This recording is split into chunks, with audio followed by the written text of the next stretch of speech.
this new phenomenon, which is billionaire-backed racist movements spreading lies in order to demonize Muslims and other minorities. At one point, you saw Boris Johnson and Michael Gove as brilliant politicians, but then you did a big U-turn, didn't you? Tony Blair and co. should have been held to account for the Iraq war. It was terrible that they weren't. Mainstream media now is getting worse and worse. It has become a very shrill, ignorant mouthpiece very often for far-right agendas. How do you reflect on this, though? How do you look back on this? I used to bite my nails. And the moment I stopped writing for mainstream papers, I stopped, just like that. No, I'm not letting this one slide. Yeah, I just felt... Peter Oborne is a journalist of many facets. He calls himself a conservative, and yet over the years gave scathing takedowns of the Tories, taking it up with almost every major conservative leader in Britain. He worked under Boris Johnson at The Spectator after he hired him in 2001, and then 20 years later, he wrote a book calling out Johnson, who by that point was UK Prime Minister, and he actually said that he never met a senior politician that lies and fabricates as regularly as Johnson. Damn. In 2015, Peter resigned as chief political commentator at the Daily Telegraph, a decision that dominated headlines in the country, and then he would launch a blistering attack, accusing the paper of suppressing stories involving its advertisers. He warned of a soft apartheid emerging against Muslims in Britain more than 10 years ago. He's criticized the Conservative Party's so-called Cold War against Muslim communities. And on the foreign policy front, he's been calling out the British establishment's complicity in the Gaza genocide. His latest book, Complicit, deals with just that. So, what happens when a lifelong conservative sees that the institutions he believed in, Parliament, the press, the party, are no longer telling the truth? Has Peter Oborne changed, or has Britain? I had to get to the bottom of this. So, we went to his house to speak about the media, the rise of reform, and whether Britain is heading toward a reckoning. My name is Mohamed Hashem, and this is Real Talk. Peter Oborne, thank you so much for coming on Real Talk. It is such a pleasure to host you today. Well, you're hosting me, actually. Thank you very much for coming to my house, yeah. No, thank you. Honestly, this is a wonderful house. Like, I was walking, I was like, do you share a house with Bruce Wayne? Like, this is incredible. I was getting lost finding the bathroom around here. Oh, we have several bathrooms. There we go. Peter, I was really looking forward to this conversation because, firstly, you know, our audience at Middle East Side, they love your work, they love your content. You know, every time you do something on our YouTube page, it does really well. And so there's quite a bit of, you know, there's a lot of commentary that you do, there's a lot of columns that you write, but I think there's a lot of intrigue on who you are and I guess your journey, where you've been and where you are today. And I think that would be a nice, you know, conversation starter, a nice icebreaker. You know, how does someone, you know, a distinguished journalist like yourself, go from working for the Mail, working for the Telegraph, to Middle East Eye? What's the roadmap to this? Yeah, I'm going to upset readers of Middle East Eye now, because I'd say that the papers I worked for when they were good papers, Daily Telegraph, the Spectator, and the Mail, were kind of old-fashioned conservative papers. Yes. And they respected the rule of law. They supported multiculturalism. They were anti-racist, and they were happy to engage with the idea that British foreign policy might be wrong. Now, what has happened to the mainstream right, as it were, as they have gone off the scale into something, fascism, as it's probably too early to use the word, but certainly extreme right. And in particular, they have been captured by the analysis of the MAGA movement in the States. They've become supportive of wild foreign policy adventures. There's one very easy way of illustrating this. If you go back to the early 1980s, when Margaret Thatcher was Conservative Prime Minister, and Israel attacked a nuclear site in Iraq, she condemned it as absolutely barbaric. And then the following year with Sabra and Shatila and the atrocities in South Lebanon, she was equally ferociously opposed and told Begin, the Israel Prime Minister. I believe Reagan was too at the time. Reagan, yes. and they sort of put a stop to it. Yeah. Now, when there was I dug out a case of a Jewish Chronicle journalist, Monty Modlin, who confronted Thatcher about. She said, "You're not standing up for Israel." She said, "Look," she waved her finger and said, "Look, all we have is international law. And if we don't have that, we have barbarism." Now she's a conservative prime minister. You can't imagine a Labour, Keir Starmer, for all of his credentials as a human rights lawyer, giving that lecture. He's never once condemned Israeli war crimes. He's never once called out Israeli apartheid. He denies the idea of genocide is going on. When the United States sanctioned Albanese, the special rapporteur, Francesca, no complaint from Starmer. When the United States sanctioned the International Criminal Court, which Britain helped set up, again, Starmer, nothing. And nothing either from the Conservative Party. So both the main parties are, in order to protect Netanyahu, who's far right, it's a partly fascist government you have in Israel. Mm-hmm. There's been no complaints from a Labour Prime Minister of our country, let alone the Conservatives. So going back to my journey, your journey, I'd yes. say I haven't gone on a journey. I basically You don't think you've gone on a journey? No. I believe in the same things. Decency, sticking out for the underdog, a liberal conservatism, decency, international law, all those things, which I believed in as a young man in the 1980s, when there was a conservative government. And you can't, anybody who believes in those now has nobody to represent them in the mainstream. But here's what I'm trying to understand, Peter. If we were to put a label on your views, let's say, because you call yourself a conservative. Well, I am a conservative. You are a conservative. But when it comes to foreign policy, your views are quite left-wing, aren't they? Well, again, I don't think that the invasion of Iraq or the meddling or the intervention in Libya, let alone the support for what most international institutions and experts say is a genocide in Gaza, I don't think those are conservative positions to take. Conservatism is not a well understood thing and not a phenomenon or idea. It's not an ideology, for one thing.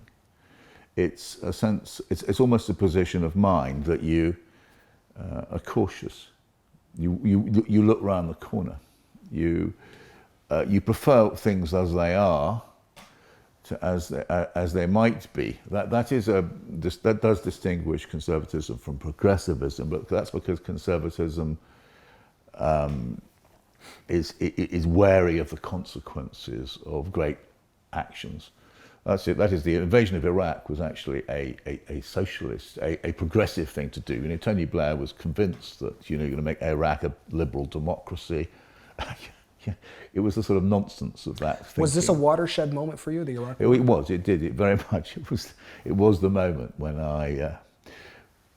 Precisely because, but what Iraq was a terrible war. Sure. It was an illegal war based on a lie. It created total chaos. This is what I mean by it being a progressive idea. It was, they believed, Blair, I'm sure he was a very naive person, not as naive as George W. Bush. They both believed that they were going to go in, smash up Iraq and create a modern liberal democracy based on Western lines. The naivety was incredible. The conservative position is Saddam Hussein is a monster.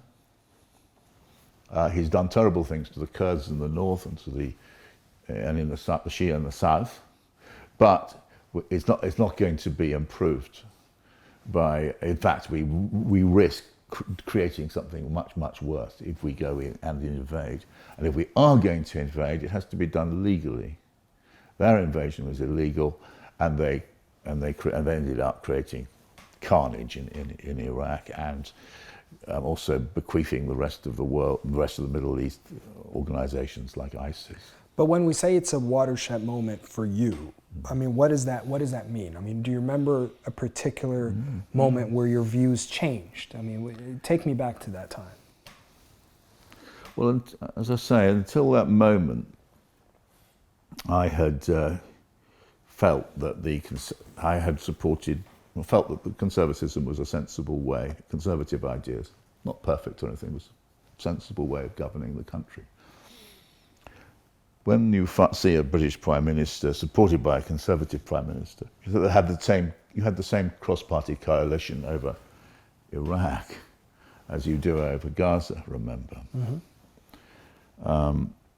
Telling lies to go to war, and then disobeying the international order, just turning its back on international law at the same time. Not thinking about the war in a mature and sensible way. You know, what are the consequences? The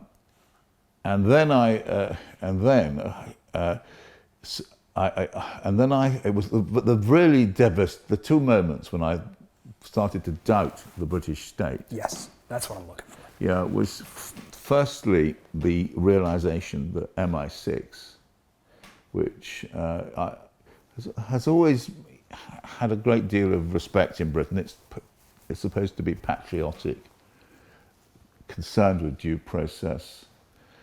Its job to warn about the unforeseen consequences of actions more than become propagandists for an agenda.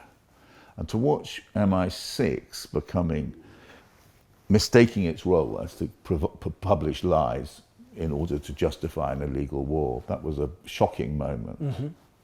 And the other moment was this judge, Hutton, after Lord Hutton's judgment after the death of David Kelly, where it was perfectly clear that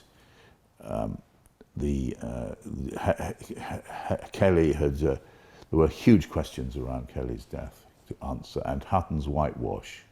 And to see a British judge, whitewashing the events surrounding the death of Kelly. I followed that whole case, trial's the wrong word, very, very carefully. And Hutton's judgment was nowhere near what actually, the evidence which had been provided to him. And I really believed and I still do believe in the basic fairness of the British legal system, the judiciary. And Hutton, it hit me in the stomach, that judgment.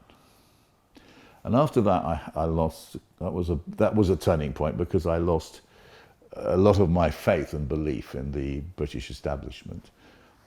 And then it got worse, because what does that mean? So when you say you've lost your faith in the British establishment, what does that mean to you at the time as a senior British journalist? I was then the political correspondent of The Spectator, which is about, in terms of British journalism, is an establishment position, a kind of high Tory position it was called. And you were hired by Boris Johnson. I was hired by Boris Which Johnson. we'll talk in a little bit, but I want to go back to your place. But anyway, that's what, I found this. I thought that the people who were supposed to be standing up for the values of skepticism is such an important thing. The rule of law, they were abandoning it. They were persuaded to do so by Tony Blair. And then what followed from that, it got worse, but we then had the war on terror. Where the British state got involved in torture, complicity in torture at any rate.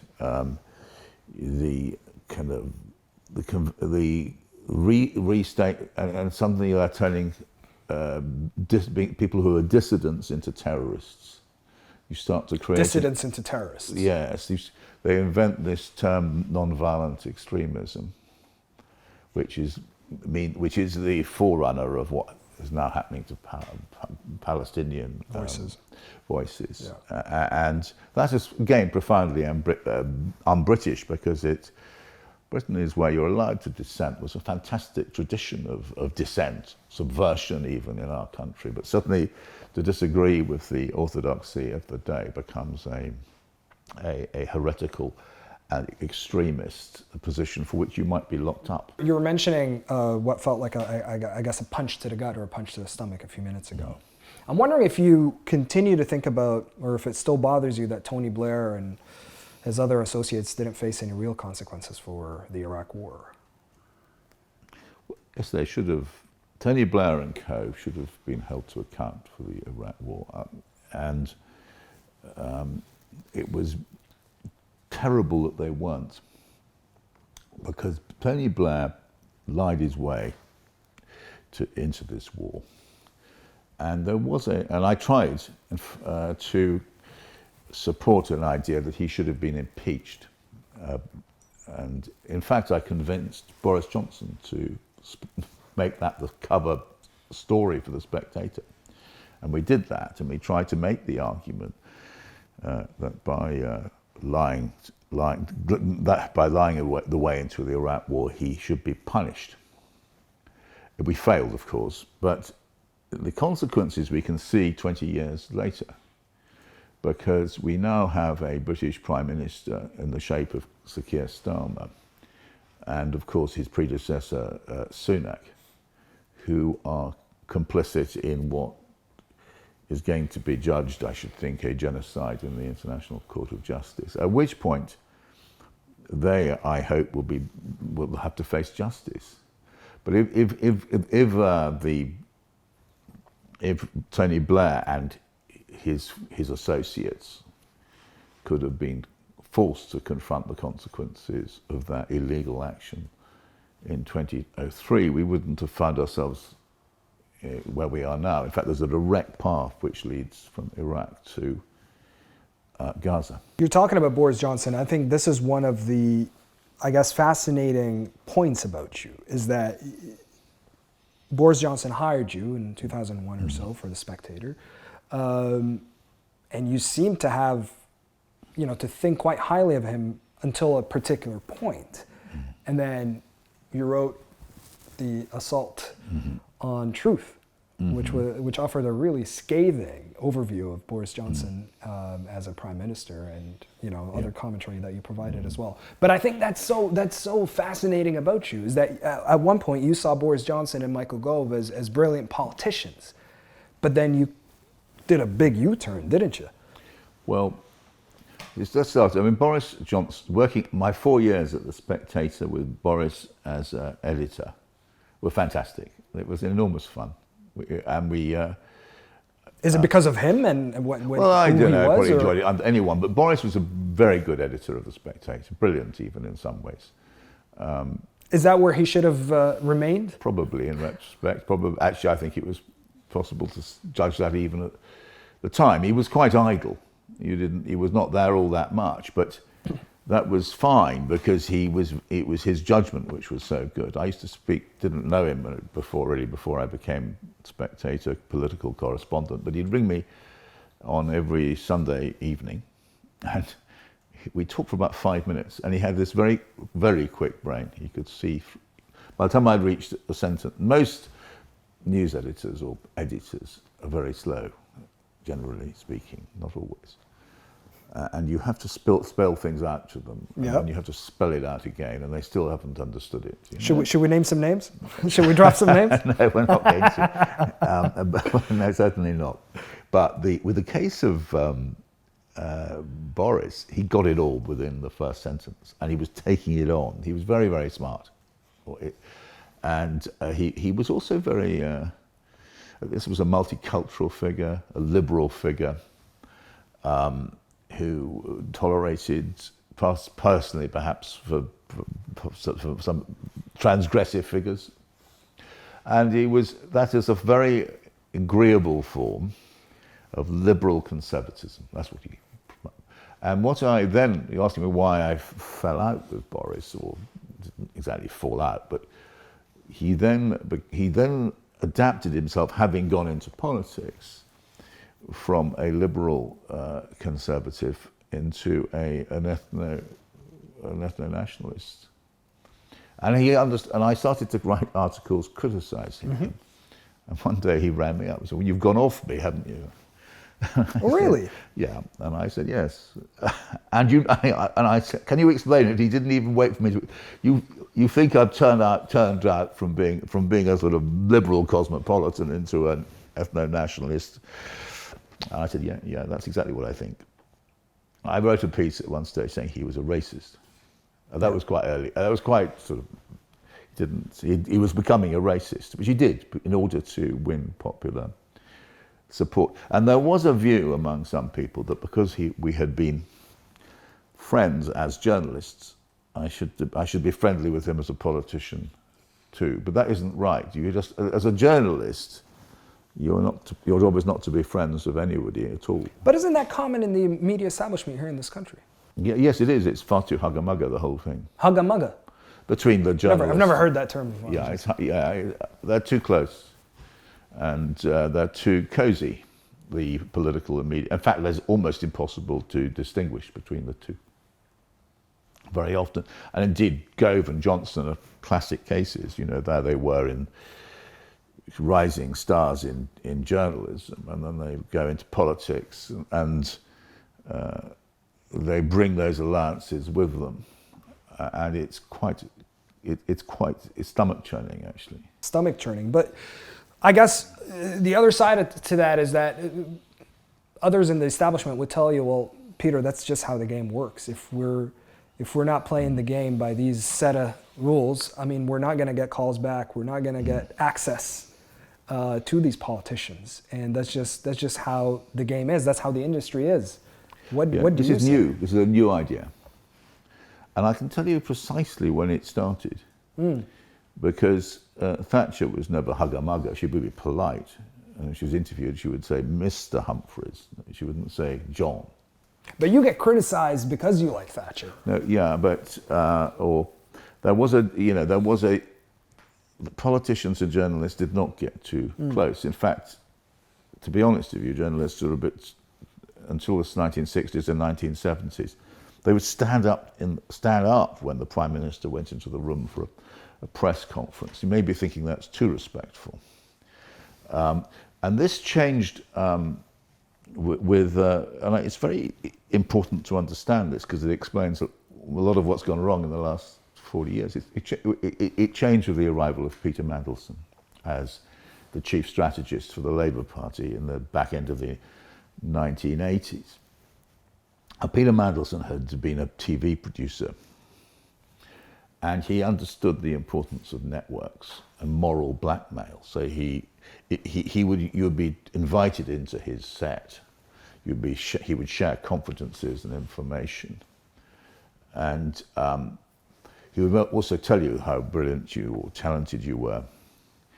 And then, of course, if you wrote an article criticizing him, there'll be enormous scenes. You would betrayed us. You would be put into the deep freeze, and this became a mode of journalism where instead of keeping a distance, both socially and morally, from the politicians, you became part of their.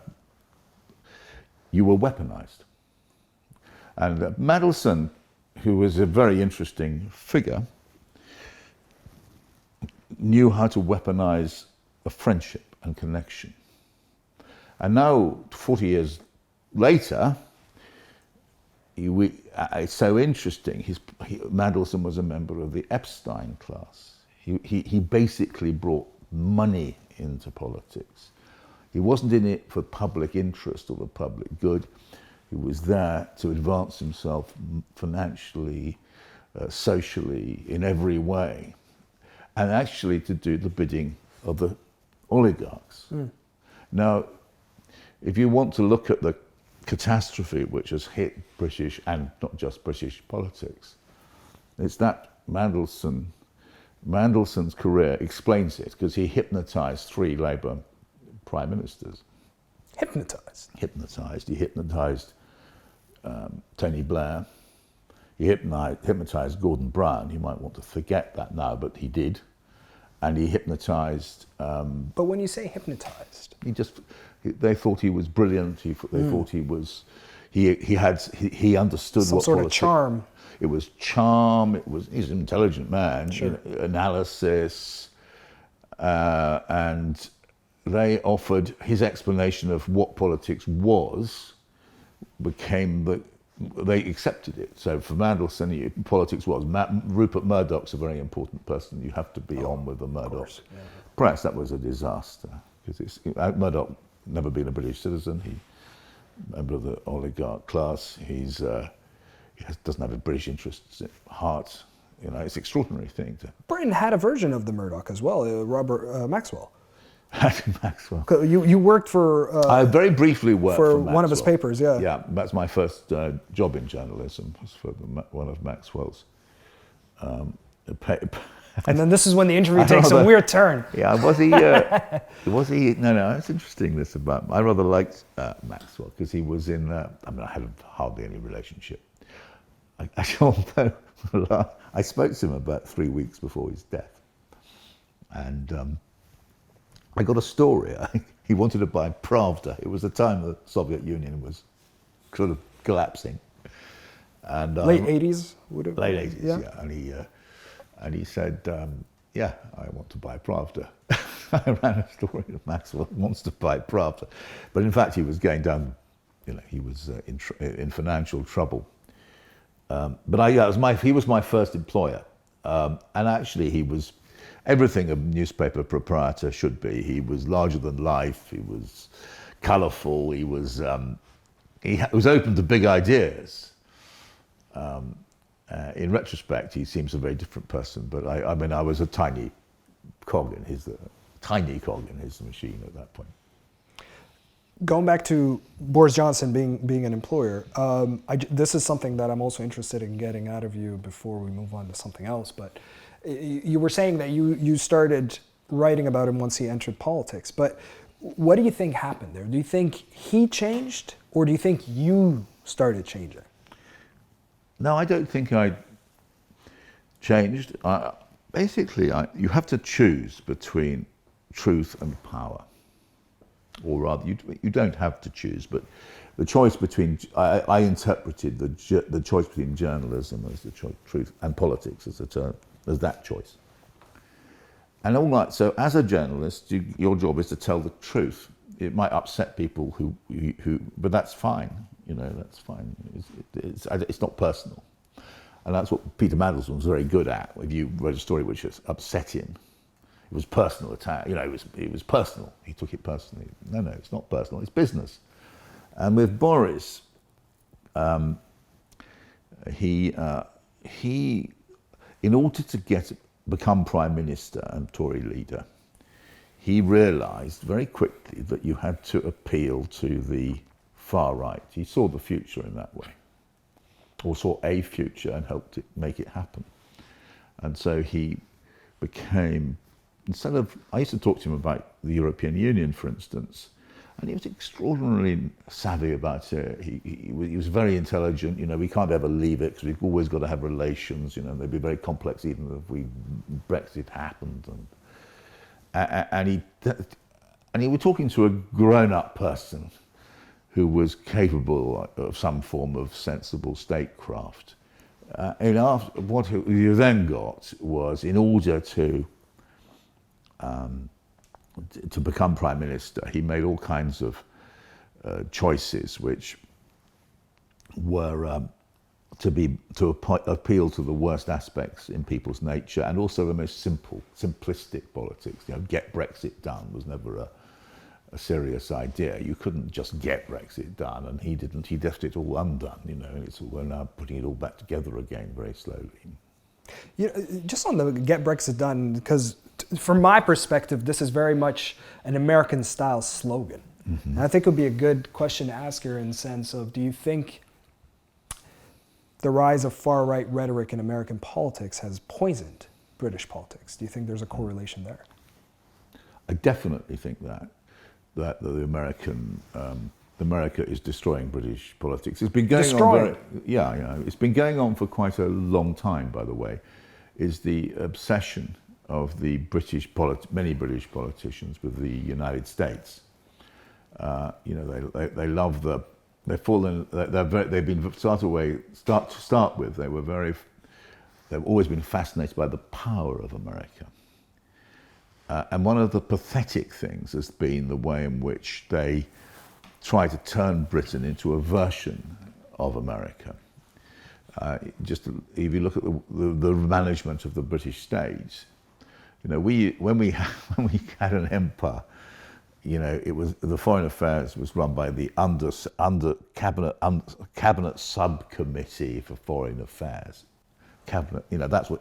And now we have some damn fool thing based on the United States National Security Council. I mean, the less important we get, the more grandiose, and always based on the White House. There's an obsession with the West Wing and numerous attempts to have US-style presidential press conferences. And it goes on, and the language coming over from the Atlantic. That's just a small thing. Then you have the deliberate capture of British politics by think tanks and big money coming over from the States. Boris Johnson was a good case in point.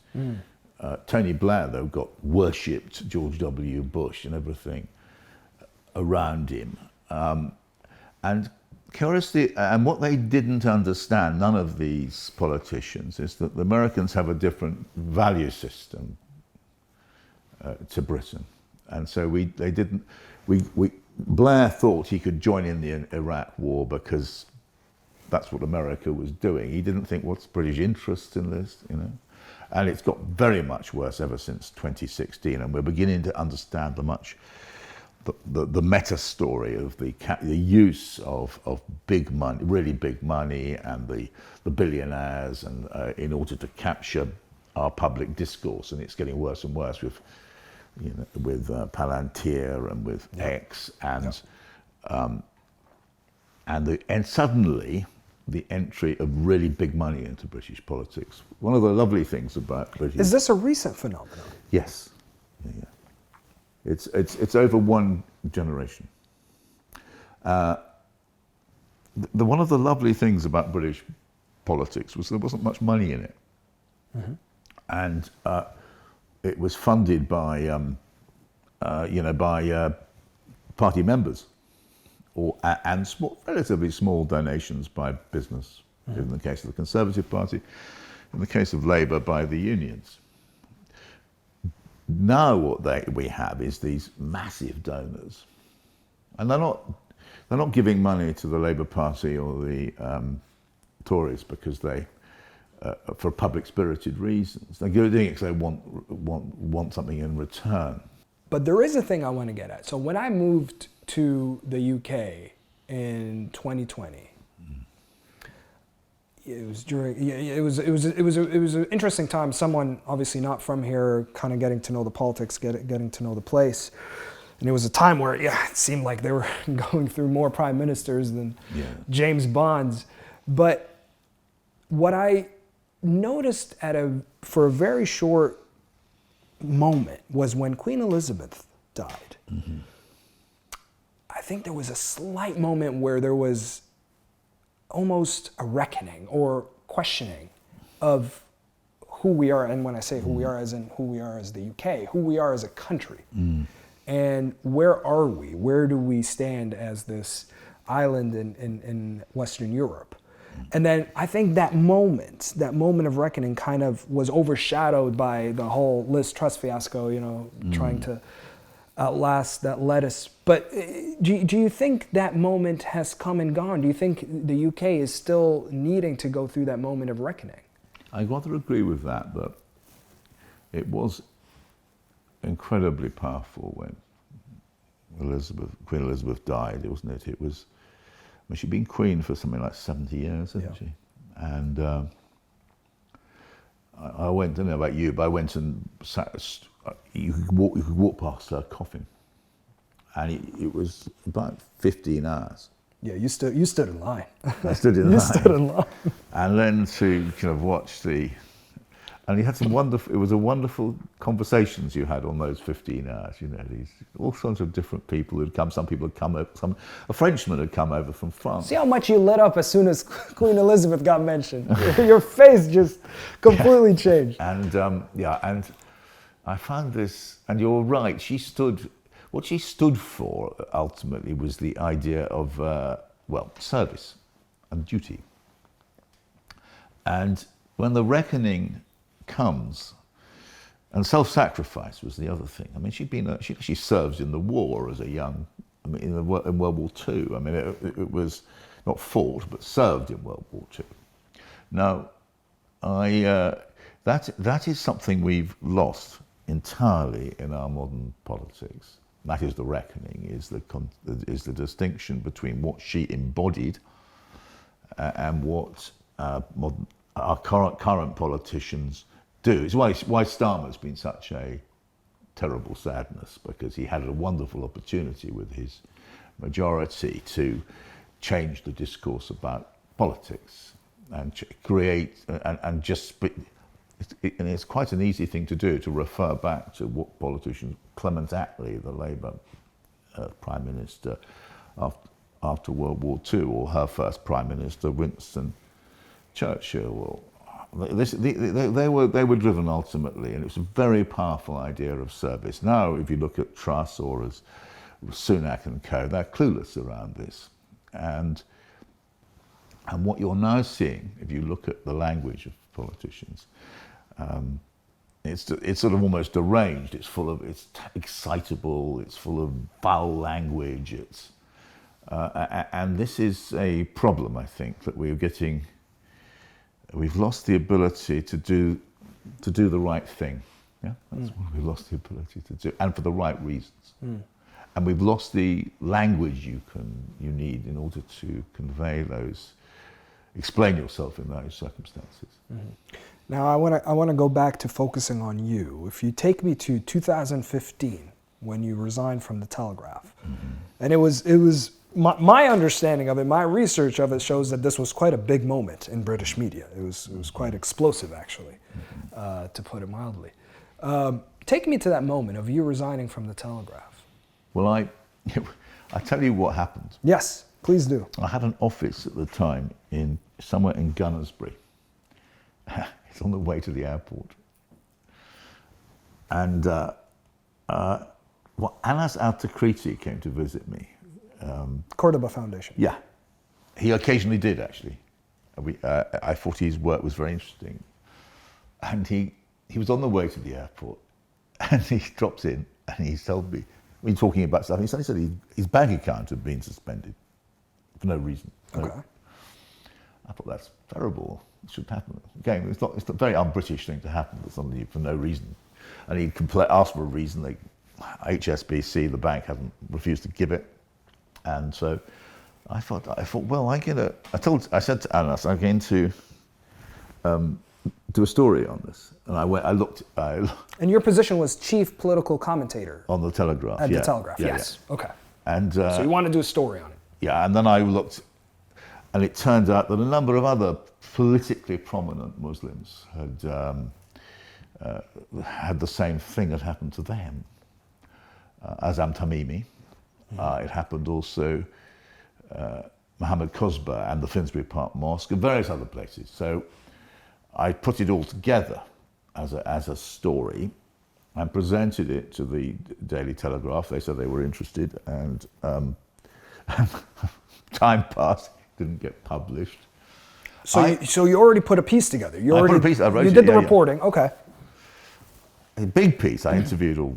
I went to the Finsbury Park Mosque.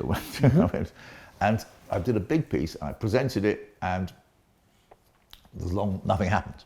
And I thought, I went to the editors and I said, why hasn't it been published? And they said, oh no, it's going to be published. And time went on and on. And they said, oh, we got legal problems. I went to the lawyers. No, there weren't any legal problems. And then I suddenly realized they weren't going to publish the article. And I started to investigate why not, and I discovered 2 or 3 things. One is that it wasn't, as I had thought maybe was the case, they just couldn't give a damn about Muslim stories. It wasn't that, it was that they didn't... That's what you thought at first? Yeah. That it was just anti-Muslim?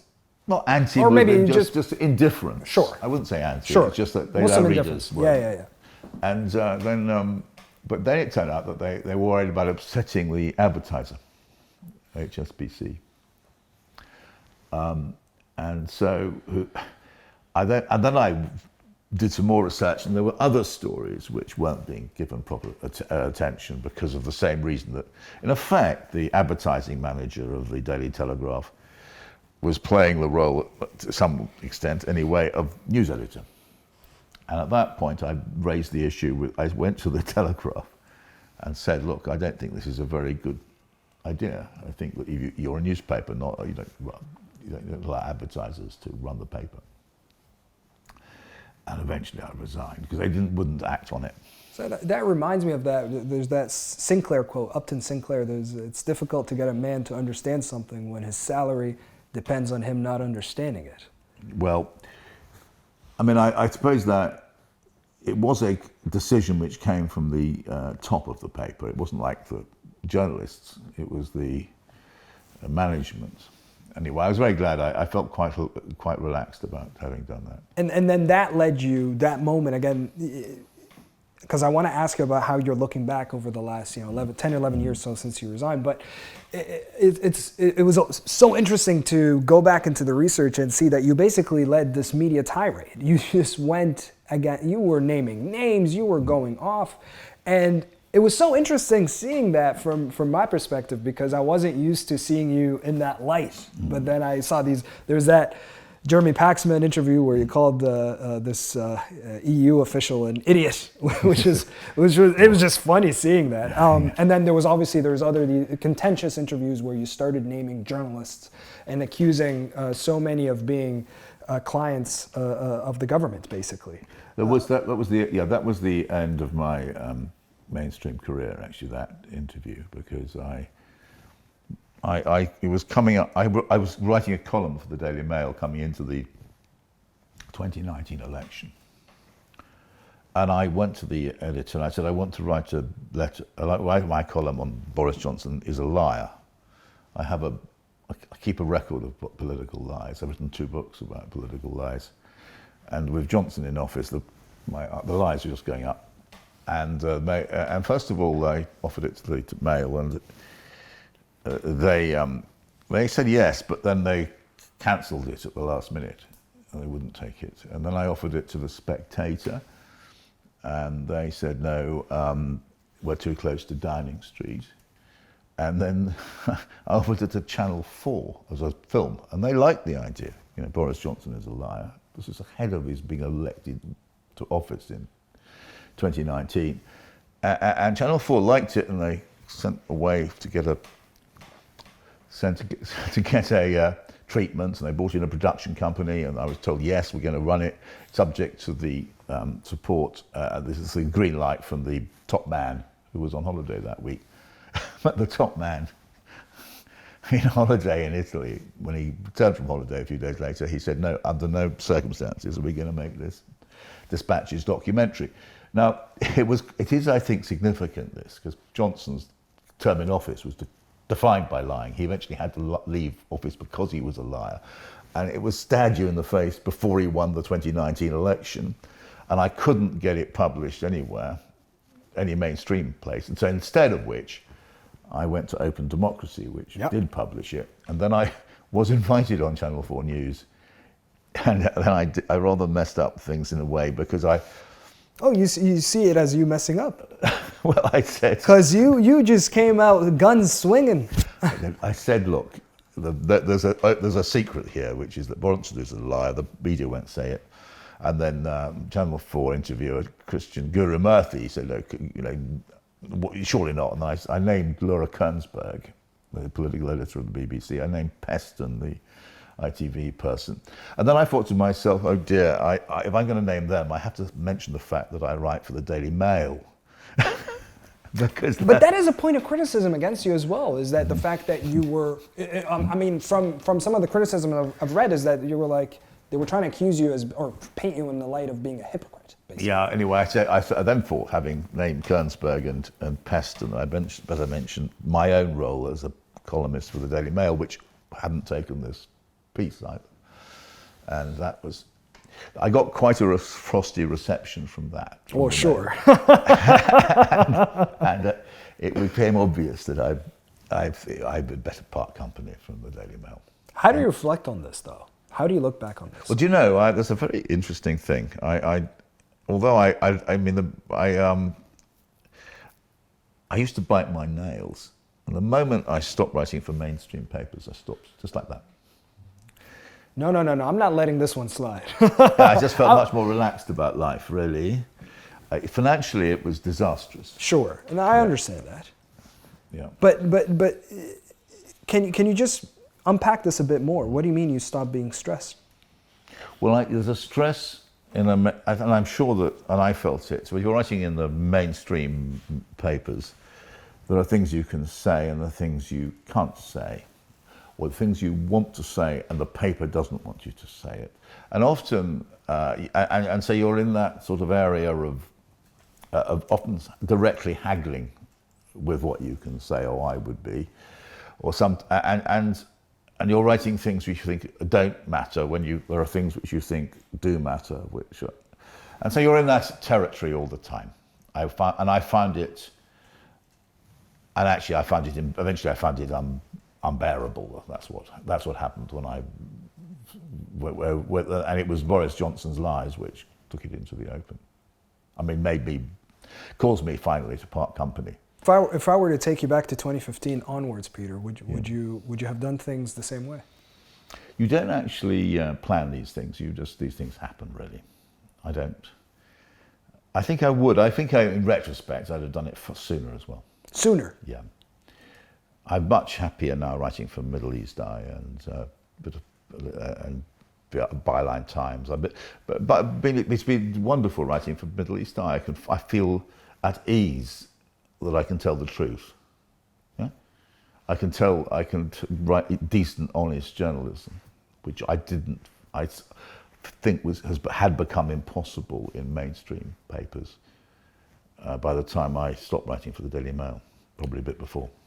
And that was 10 years ago. What's your view of mainstream media right now?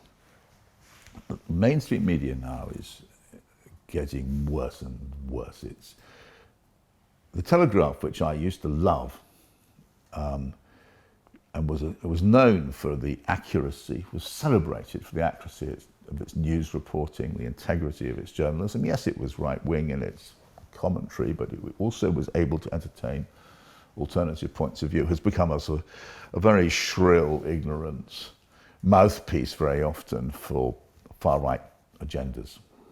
And it's terribly sad to see that.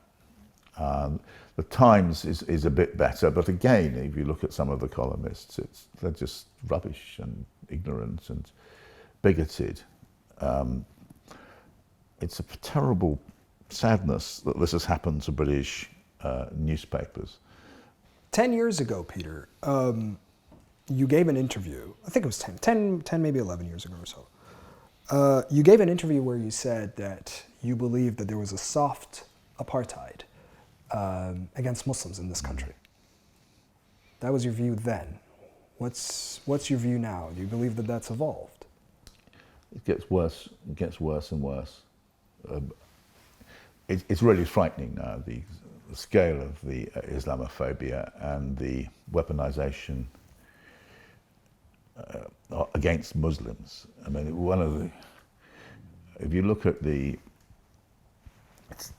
key moment, I think, was the Trojan Horse affair, which was the first example of state-sanctioned Islamophobia in this country, where a bunch of marvelous school teachers in East Birmingham schools were pilloried and defamed as being Islamist conspirators. And that launched that conspiracy theory by Michael Gove, the Education Secretary. And that, although it was preceded, you can see the language in think tanks like Policy Exchange, and also you clearly have certain journalists in Sunday Times and elsewhere. But it then turns into a confected conspiracy or scandal that Muslims are taking over British schools. There's never been an inquiry into it. There have never been apologies to it.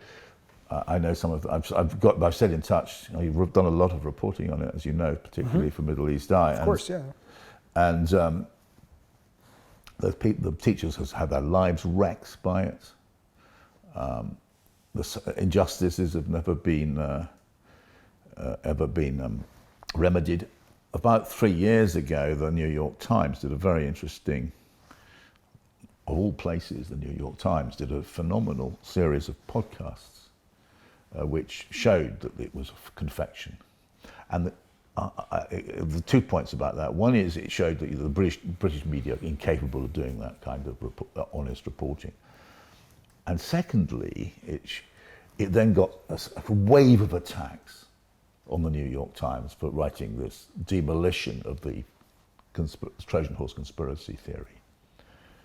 And the attacks weren't simply on the right, as you would expect, but also the Observer newspaper, progressive papers. They really went for the New York Times and trashed it. And that was the first one. There was a turning point. But of course, the discourse around Gaza shows you also the kind of depth of the hatred, really, I think, of Muslims is developing. I mean, if you look at the protesters against the Gaza, what most people now assess as a genocide, these are people who are protesting. All they're doing is supporting British values, multiculturalism. You see it as British values. Yeah, the protesters are absolutely British to the core. I mean, i.e., they're standing up for the underdog, they're standing up against violence, they're standing up against for international law, and yet they're being represented as anti-Semites, as Islamists, as and really vilified and demonized. Yeah. And although there is a kind of pro-Israel element to this discourse, there's also the Islamophobia in the language in the mainstream press against the marchers is beyond belief. And of course, it's picked up by politicians and vice versa. The Braverman, hate marches. The politicians are spreading these, allowing, and not just, Sunak was doing the same as Prime Minister. Politicians are allowing a very damaging discourse about vilifying the protests. Yeah. Yeah. But even from an outsider's point of view, Peter, and we were talking about American politics here earlier, commentators on the right or politicians on the right would look at you and be like, you've ceded your country to Muslims. You've lost your culture.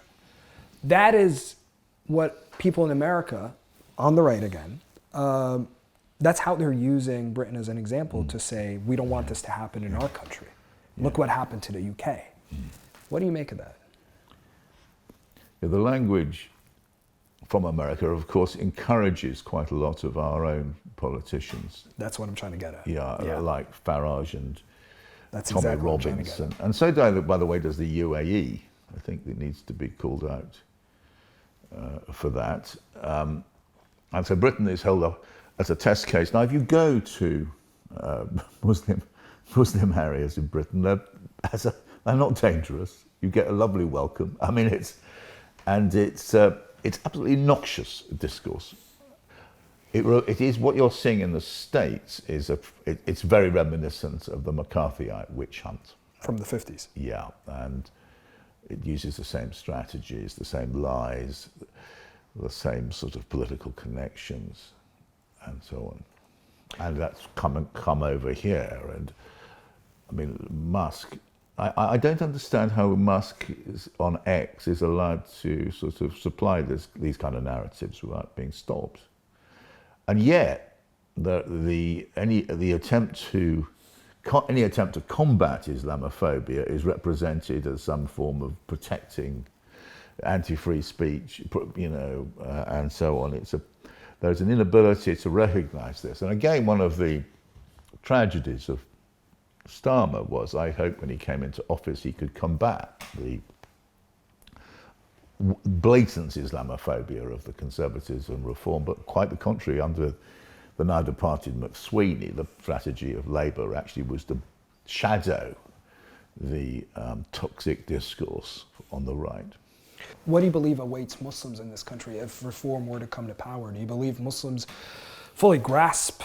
No, I don't think they do. Look, if you look what's happening in Minnesota with the Somali community being targeted. Yeah, with ICE, yeah. By ICE, that will happen. Because he said... Do you believe that this could happen here? Well, of course, if Farage becomes Prime Minister, he said he's going to expel people and their families. Mass deportation, yeah. Well, you have to employ the police to do that, won't they? I mean, it's quite clearly part of the explicit agenda of a reform. What do you make of Farage? Have you ever met him? Oh, yeah. What do you make of him? Yes. The first time I dealt with him, I defended him. Defended him? Mm-hmm. That was in about, what happened was it's about 20 years, a bit more than 20 years ago. And there were some local elections in which Reform came second, I think. It's got about 20, but not Reform, it was whatever. UKIP, was it? Or? UKIP or whatever it may have been. And it got about 20%. And the BBC coverage was, and in fact that 20% was, and he made it other. He'd come second, and the BBC just pretended it hadn't happened and made it other. You see, on the following morning, and I wrote a piece, I remember, for The Spectator, saying that actually Nigel Farage came second, not other. And they were to beginning with, there was an attempt to erase Farage, and I don't think that was sensible. So him becoming Prime Minister, Farage, means what to you? Well, Farage is a I think you can say safely he's a racist. He is a bigot, and he has no reason. He has no strategy for power. He wouldn't know how to use it. It would be chaotic, but it would also be the power-light politics of the 60s, when we had this extraordinary moment when Edward Heath kicked a very popular Prime Minister, popular shadow cabinet minister in Powell out of the Tory party for making racist statements. You would now have Powell in power. You would have access to the machinery of the state to put into action policies which he'd been elected on. And you would start to get deportations. You would start to get all kinds of attacks on minorities, not just Muslims. Sure, yeah. And we would become a country rather like a mixture of Trump's America and Orban's Hungary, I think. Does it worry you? I hate it. And we now need to work out how to stop it.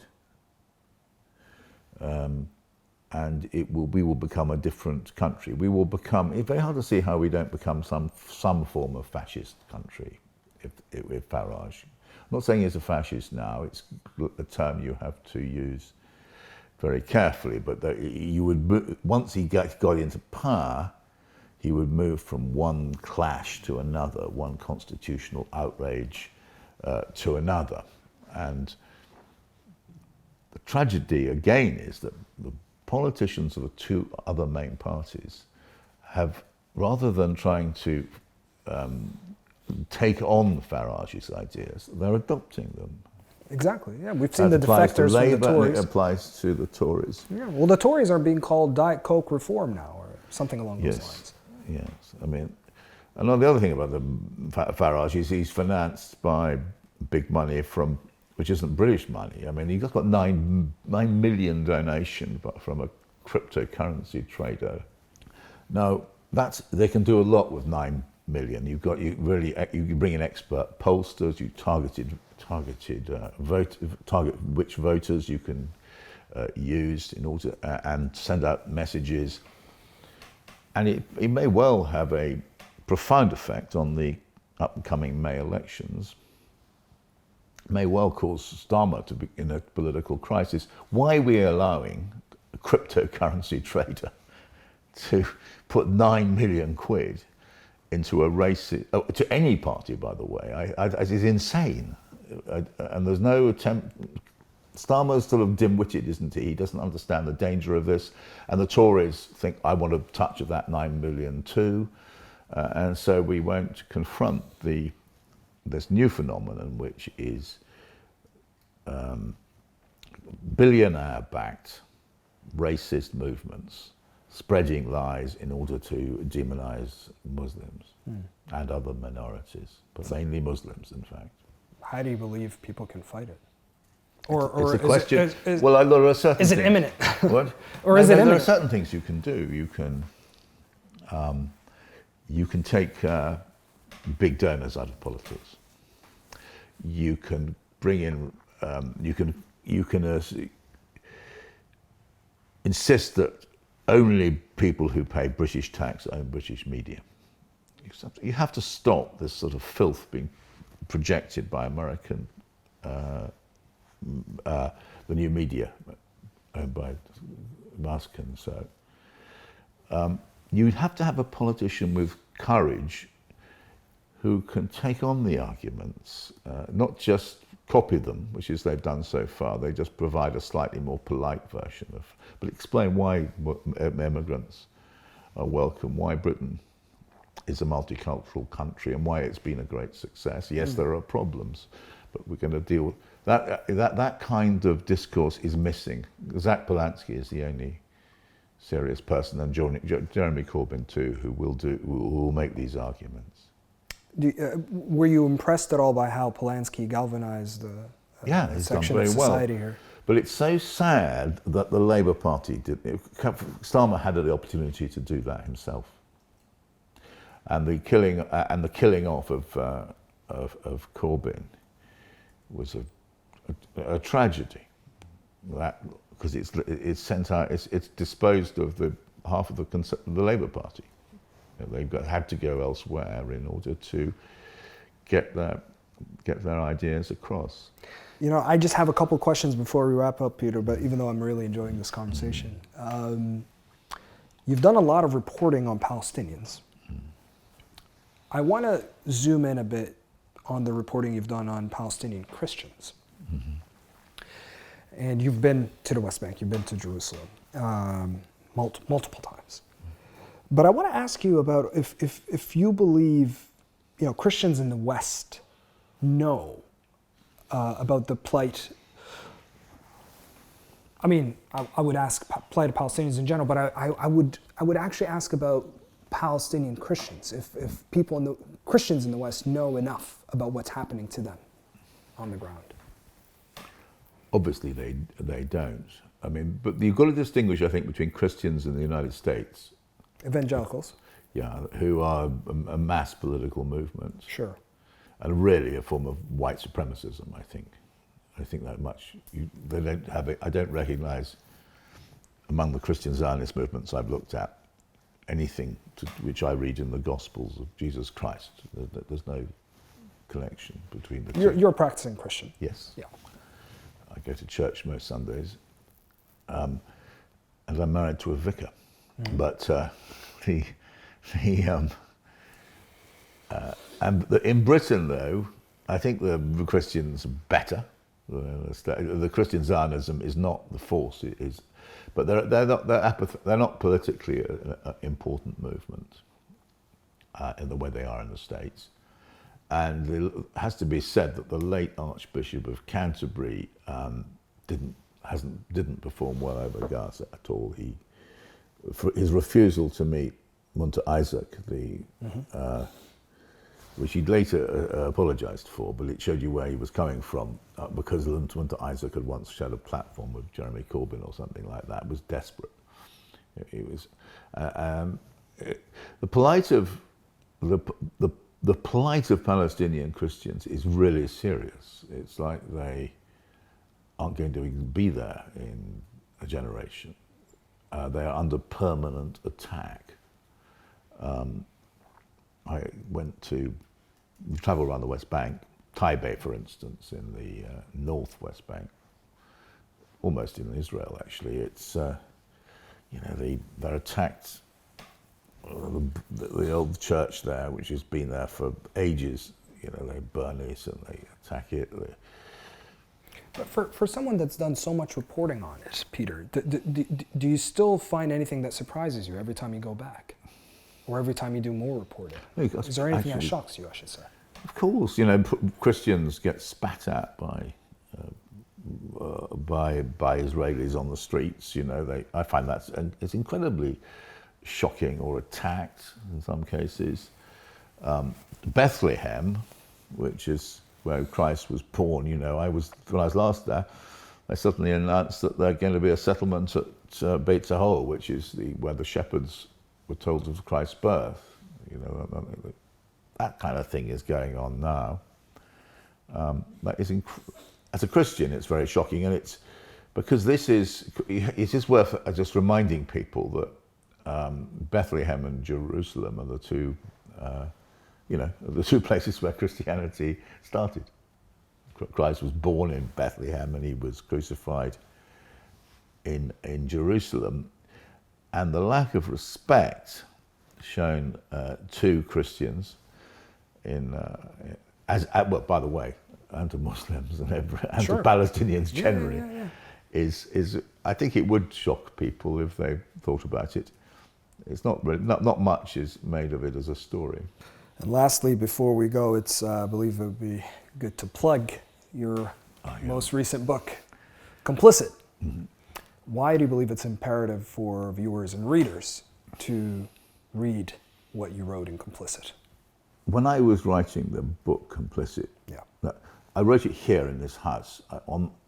Exactly a year ago, I spent 4 months completely on my own, getting up at 4 every morning. 4? Yeah, and writing the book. And it was very hard work and extremely lonely. But I had to do it. I had in mind a book called Guilty Men, written by 3 journalists, one of whom was Michael Foot, who later became Labour Party leader, about appeasement ahead of World War II. Hence the Guilty Men. It was a study of a period in British political life where the discourse had gone wrong and that the wrong people were in charge. And the reason I knew I had to write this book was because I was a political correspondent in this country for about 20 years or 15 years. So I knew, I've written a lot of books about British politics. I know how it works. I know the individuals involved. And I also made a film, the only major study in the mainstream media of the pro-Israel lobby. I know how that operates largely, or I have an idea, having made that film. And thanks to Middle East Eye, I have spent a lot of time in Palestine, a little bit of time in Gaza and in Israel. Mm-hmm. And I have a reasonable understanding of what's happening, particularly in the West Bank, actually, but in Gaza too. In Gaza, yeah. And I have written 2 books about political lying. And you cannot grasp what is happening and the way the story has been presented in Gaza without understanding how political lies work. And political lies only work if the mainstream media allows them to work. They have to be part of the system of lying. And so I was able to, the purpose of writing the book was to show how the political parties and the British media colluded or formed part of a sort of single system of cartel politics, which allowed the British state to do something which it will look back with horror, i.e. to be complicit, or even worse really now, in what is looking more and more like, which most experts see as a genocide. Mm-hmm. Mm-hmm. And I'll be looking forward to my signed copy. I'm looking forward to reading it. Do you mind if I spend the night here before I let you go? Very welcome, actually. It's a very comfortable room. No, this was such a rich conversation, Peter. Thank you so much for coming on Real Talk. I appreciate your time. Yeah, no, thank you for coming all this way. Absolutely, it's been a pleasure. Got Stonehenge down the road. Oh yeah? Yeah, about 5 miles away. A lot of Neolithic. Photo op. Yeah. Thank you so much, Peter. Thank you.